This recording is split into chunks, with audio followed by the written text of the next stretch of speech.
छोटे से गांव में एक रामू नाम का एक किसान रहता था। वह अपने बैल से बहुत प्यार करता था। उसके दो बेटे थे, एक जग्गू और हरिया। रामू का बड़ा बेटा जग्गू बहुत ही चालाक था और छोटा बेटा सीधा साधा था। दोनों की शादी हो चुकी थी और बड़े बेटी जग्गू की पत्नी बहुत चालाक थी। वह एक दिन अपने पिता से कहती है कि ये बैल तुम क्यों नहीं बेचते? यह फालतू में घर में रहता है, इसका कोई भी काम नहीं है। ना तो यह खेतों में काम करता है और ना ही इसका हमारा कोई काम है। इसको हटा क्यों नहीं देते? तभी उसके पिताजी कहते हैं, देखो बहू, तुम फालतू की बात मत करो। यह तुम्हारा कुछ भी नहीं खाता। मैं अपने हिस्से का इसे खिलाता हूँ और चारा काट कर लाता और मैं इसको देता हूँ। तुम्हें क्या परेशानी है जो तुम इस तरीके से चिल्ला रही हो? तभी छोटा बेटा आता और कहता, क्या बात है पिताजी, क्यों लड़ रहे हो? फिर वह कहता, मैं कहाँ लड़ रहा बेटा, यह तुम्हारी भाभी ही बिना मतलब में हमसे उलझ रही है और मैं तो कुछ भी नहीं कह रहा हूँ, जबकि मैं तो खुद अपना चारा काट कर लाता हूँ और अपने हिस्से की रोटी खिलाता हूँ। फिर भी ये हमसे फालतू में लड़ रही हैं और मैं यह बैल कभी नहीं बेचूंगा। तुम लोग कान खोल कर सुन लो, मैं जब तक जिंदा हूँ यह बैल हमारे पास ही रहेगा। वह छोटा बेटा कहता, पिताजी तुम परेशान मत हो, यह बैल कहीं नहीं जाएगा, ये घर पर ही रहेगा और तुम्हारे बाद भी हम इस बैल को पालेंगे।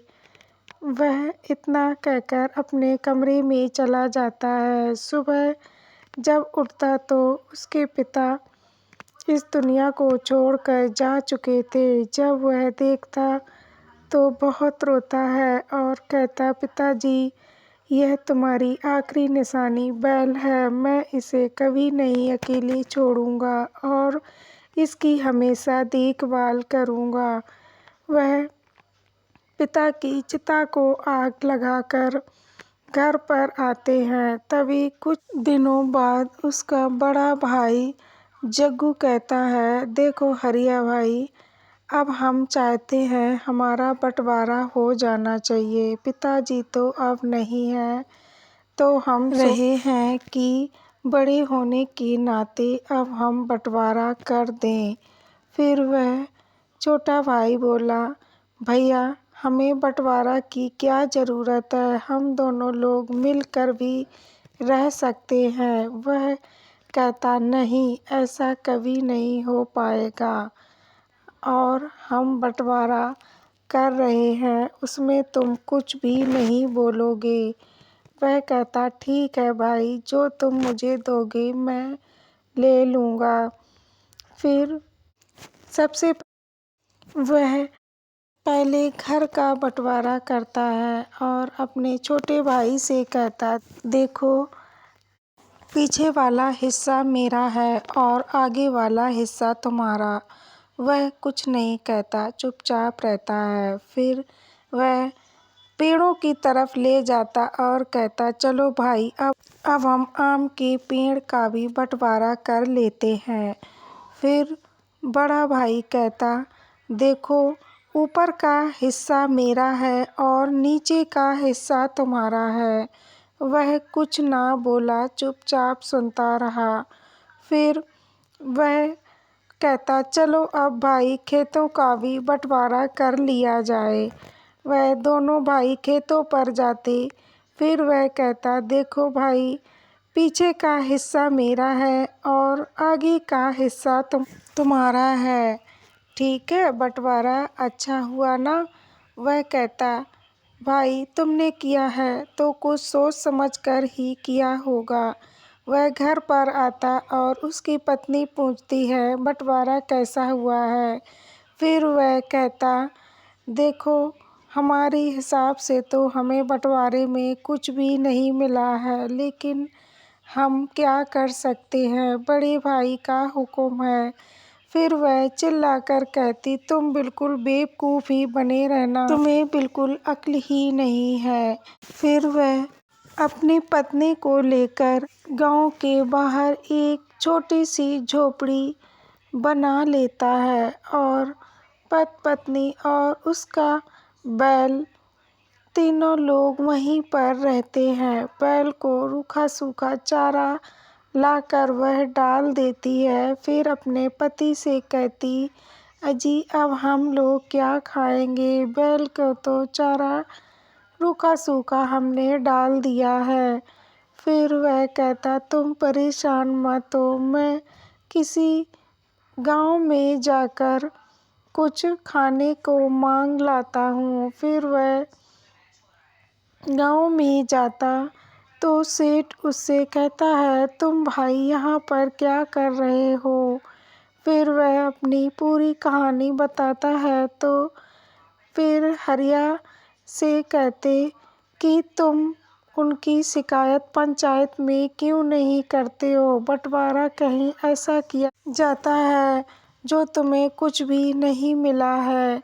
फिर वह कहता, अगर हो सके तो सेठ जी मेरी मदद कर दो, मैंने 2 दिन से कुछ भी नहीं खाया है, अगर काम मिल जाता तो बहुत अच्छी बात हो जाती।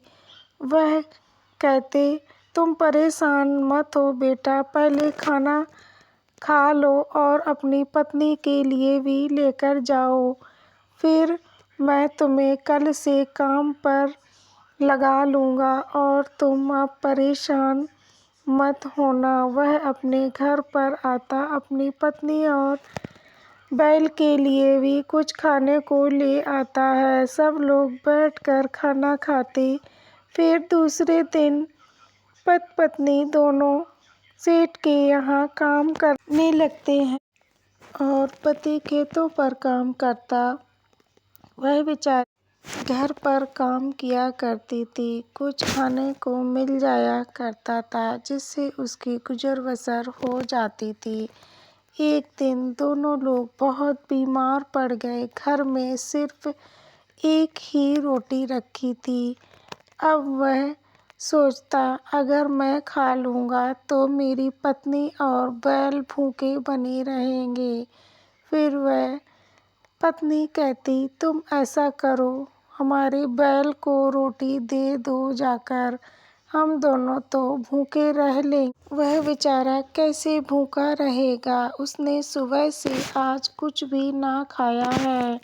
फिर वह बैल को रोटी खिलाता और थोड़ी देर में वह बैल लड़के के रूप में हो जाता है। यह देखकर वह अपनी पत्नी को बुलाता और कहता, देखो यह क्या हो गया हमारे घर में, बैल तो एक लड़का कैसे बन सकता है। तभी वह पत्नी भी दौड़कर आती, देखती तो एक प्यारा सा बेटा था। वह उससे पूछ ही रही थी, तब तक एक साधु जी आते और सारी बात बता देते।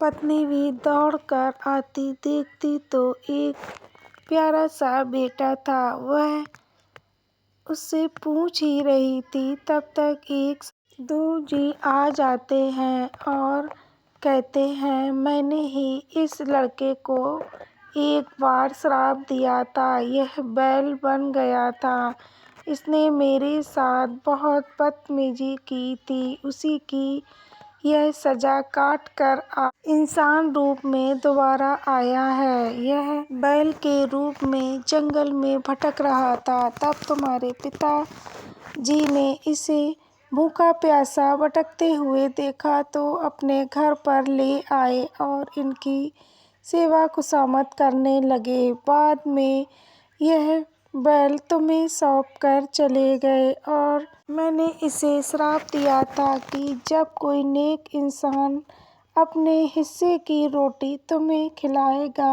उसी दिन तुम इंसान के रूप में आ जाओगे। और आज यह श्राप से मुक्त हो गया और तुम लोग अब परेशान मत हो। तुम दोनों की कोई संतान नहीं है, इसीलिए यह बेटा आज से तुम्हारे पास ही रहेगा और माँ और पिता कहकर पुकारेगा। फिर वह इतना कहकर साधु वहाँ से चले जाते हैं। बेटा अपने माता और पिता के पास ही रहने लगता है और घर के कामों में खूब हाथ बटवाया करता है। एक बार वह अपने पिता के साथ खेतों पर जा रहा था, तभी उसने बताया कि बेटा यह कभी हमारा खेत हुआ करता था। फिर उसने अपने पिता से सारी बात पूछी। पिता ने सारा हाल बता दिया। फिर वह कहता, आज से पिताजी आप चिंता बिल्कुल मत करो। अब यह खेत अगर मेरा ना हो सका तो उसका भी नहीं रहेगा। और वह फावड़ा कर पूरी मेड़ तोड़ देता है। खेत का पानी सारा निकल जाता, धीरे धीरे फसलें सूखने लगती है। जब वह खेतों पर देखने आया तो बहुत परेशान हो गया और कहता कि न जाने किसने मेरी सारी फसलें बर्बाद कर दी हैं, किसी ने मेरे खेत की मेड़ तोड़ दी। तभी उसकी पत्नी कहती है, यह काम किसी का नहीं हो सकता सिवाय हरिया के। वही यह काम कर सकता है क्योंकि उसके खेत में मेड़ थी और हमारे हिस्से में खेत आया था। जलन की वजह से उसने अपनी मेड़ तोड़ दी है। फिर वह चुपचाप घर पर आ जाता है। तब हरिया का बेटा कहता, अब चलो पिताजी हम लोग पेड़ के पास चलते हैं। वह पेड़ के पास जाते और पेड़ काटने लगते हैं। पेड़ काटते हैं तभी वह धड़ाम से गिर जाता है और सभी लोग आवाज़ सुनकर वहाँ पर पहुँच जाते हैं। फिर वह जग्गू कहता, अच्छा तो तुम ही मेरी फसल बर्बाद कर रहे थे और आज पेड़ को भी काट डाला। फिर वह राजा के पास जाता और सारी शिकायत कर देता है। तभी राजा जी कहते कि क्या ये बात हरिया सच है? वह कहता, हाँ यह बात सच है। इन्होंने हमें आगे का हिस्सा दिया और खुद पीछे का लिया। खेतों की बारी आई तो आगे की मेड़ मुझे दे दी और खेत पूरा खुद ले लिया। जब पेड़ की बारी आई तो इन्होंने पेड़ की जड़ मुझे दी और पूरा पेड़ खुद ले लिया। तो मैं अपनी पेड़ की जड़ काट रहा था, इन्हें क्या दिक्कत है? और मैं अपनी मेड़ भी तोड़ रहा था, इसे इन्हें कोई परेशानी नहीं होनी चाहिए। राजा जी कहते, बात तो तुम ठीक कह रहे हो। तुम्हारे हिस्से में जो था तुम उसी में अपना काम कर रहे थे। तभी राजा जी जग्गू से चिल्लाते हैं और उससे कहते कि तुम्ही ने तो बंटवारा किया था, अब हमारे पास क्यों आए हो? वह चुपचाप शर्मिंदा होकर घर पर आ जाता है। दूसरी रात वह अपने पिता से कहता, पिता एक बैलगाड़ी पर ईंटें लदवा कर ले आओ। वह ईंटें लाता है और सीमेंट मोरम साथ में लेकर आता। अब उसके घर के सामने अपनी दीवार खड़ी करने लगता है। तभी जग्गू घर से निकल कर आता और देखता, कहता, यह तुम क्या कर रहे हो? मेरे घर के सामने दीवार क्यों खड़ी कर हो? हम कहाँ से निकलेंगे? फिर वह कहता, हमें क्या इससे मतलब है? तुमने हमें आगे का हिस्सा दिया है तो हम आगे अपनी दीवार बनाकर खड़ी कर रहे हैं। अब तुम्हें इसमें क्या दिक्कत है? तभी जग्गू कहता है, भाई मुझे माफ़ कर दो, मुझसे गलती हो गई और मैंने तुम्हें बहुत परेशान किया। शायद इसी की सज़ा मुझे तुम दे रहे हो। अब मैं चाहता हूँ कि हम दोनों लोग मिल बाँट कर बँटवारा कर लेंगे और अब तुम यह दीवार मत खड़ी करो। अब मुझे समझ में आ गया है कि मैंने तुम्हारे साथ बहुत गलत किया था, जो तुम आज मेरे साथ करने आए हो। फिर वह अपने भाई से माफ़ी मांगता है और वह अपने बेटे को मना कर देता है। फिर कोई वहाँ पर दीवार नहीं बनती है। दूसरे दिन अच्छी तरीके से बँटवारा हो जाता है और दोनों भाई आराम से रहने लगते हैं। तो दोस्तों, कैसी लगी ये कहानी? अगर अच्छी लगे तो कमेंट में हमें ज़रूर बताना। जय श्री राधे कृष्णा।